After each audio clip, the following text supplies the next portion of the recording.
How do you feel to your government recognizing self-proclaimed Juan Guaido as the president of Venezuela? This is a very, very concise plan.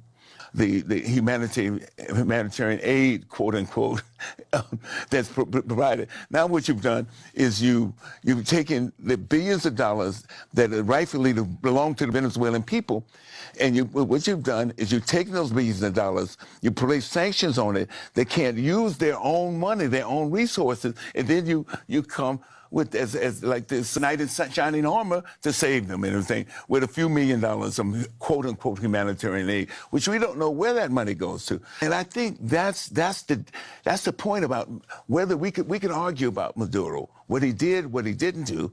We can go on to that. But for one thing, we have to take into fact the sanctions, the initial sanctions placed by the Obama administration, which included simply just those people who were in governance, those people who were part of the governmental apparatus. You know, now it's moved to attack the people in direct, specific ways. We talk about conspiracies and everything else, but there's a conspiracy. It's a conspiracy to undermine the will of the people, and that has happened. The will of the majority of the people. Attempting to delegitimize the elections when the Carter Institute said that these are the best elections in the world.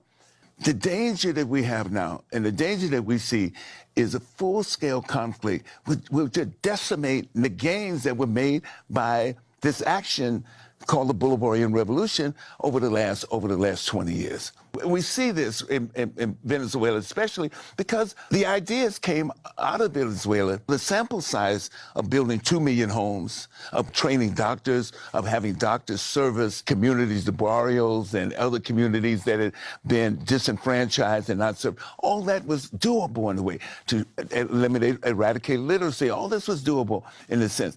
Necessary demands for the human existence and their progression in their lives. To kill that is on the table and had always been on the table. All these conspiratory forces were there to try to undermine it, to limit its effectiveness, and in some subvert it. The illegal imprisonment of Lula da Silva, or the legislative coup that happened with Dilma Rousseff. So all these things are happening right now. This corruptive, dangerous power that this country has is always attempted to diminish people's expectations. I don't care if it's Mayan Indians in Guatemala. I don't care if those who fought for independence, Sandinistas who fought for independence. Whatever it is, it's to diminish their expectations. Venezuela, I think the most egalitarian usage of national resources that we've seen in a long while.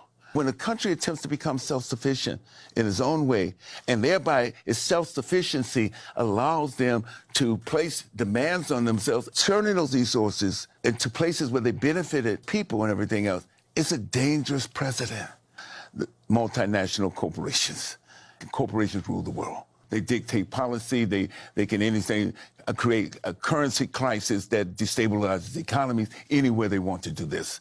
That's the issue. So it's the nation state now, in some sense, is represented by these corporate interests, which have the interest in raw materials. It's not only oil. Gold mines, nickel mines, bauxite, there are diamonds, rich mines. I thank you so much for joining us today. Thank you.